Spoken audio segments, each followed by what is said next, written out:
تمام ویڈیو دیکھنے والوں کو حسین ٹی وی کی طرف سے السلام علیکم۔ آج کا ہمارا موضوع واقعہ نوح علیہ السلام۔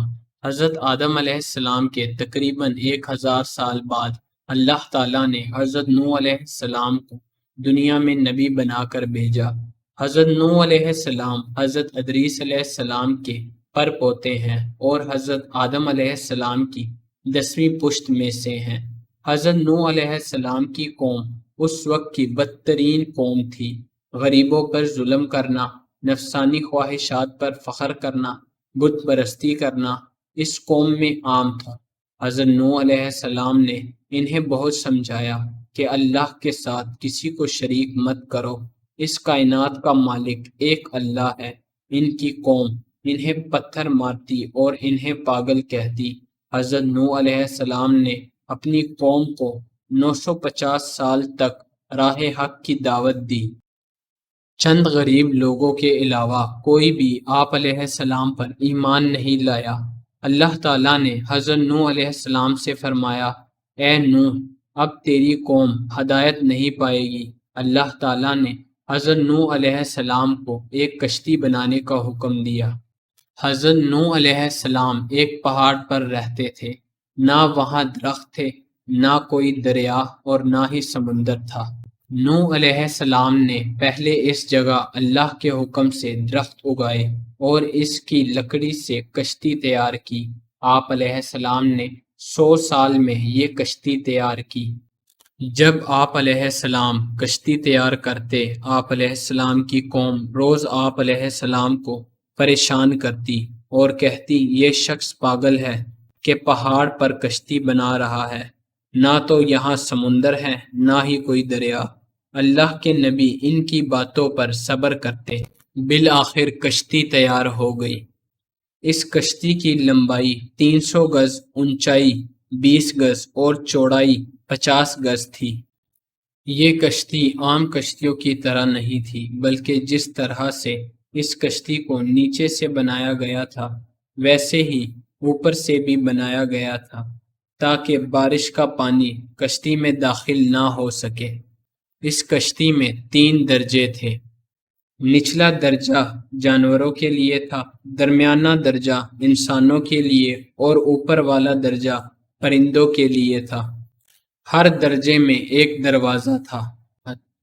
جب کشتی تیار ہو گئی تو اللہ نے نوح علیہ السلام سے فرمایا، اے نوح، اس زمین پہ مختلف جانوروں اور پرندوں کے جوڑے کشتی پر سوار کر دو۔ حضرت نوح علیہ السلام نے ٹھیک ایسا ہی کیا۔ حضرت نوح علیہ السلام کے ساتھ جانوروں اور پرندوں کے علاوہ ان کے 3 بیٹے حام، سام اور یافس اور ان کی مومنہ بیوی اور کچھ غریب لوگ جو آپ علیہ السلام پر ایمان لائے تھے کشتی میں سوار ہو گئے۔ ان کی تعداد 80 کے قریب تھی۔ حضرت نوح علیہ السلام کا ایک بیٹا کنان اور مشرکہ بیوی اس کشتی میں سوار نہیں ہوئے۔ وہ ان کی قوم کے ساتھ آپ علیہ السلام کا مذاق اڑاتے رہے۔ آپ علیہ السلام کے گھر کے تندور سے پانی ابلنے لگا، آسمان سے بارش ہونے لگی، طوفان آ گیا۔ کافر یہ کہنے لگے، یہ طوفان بس کچھ ہی دیر کا ہے، مگر جب انہیں اپنے گھر پانی میں ڈوبتے نظر آئے تو وہ پہاڑوں کی طرف دوڑنے لگے۔ حضرت نوح علیہ السلام کا بیٹا کنان بھی ان میں شامل تھا۔ حضرت نوح علیہ السلام نے کنان سے کہا، اے کنان، اس نجات کی کشتی میں آ جا۔ کنان اور اس کی ماں بولی، ہم پہاڑ کی چوٹی پر چڑھ جائیں گے اور طوفان تھم جائے گا۔ پانی بڑھتا گیا اور پہاڑوں کی چوٹیاں تک ڈوب گئیں۔ مسلسل 40 دن تک بارش ہوتی رہی اور پھر رک گئی، مگر چاروں طرف پانی ہی پانی تھا۔ اس وقت پانی کی بلندی 10,000 گز تھی۔ پانی مسلسل بڑھتا رہا۔ 5 ماہ تک کشتی پانی میں ہی طواف کرتی رہی اور بالآخر جودی پہاڑ پر آ ٹھہری۔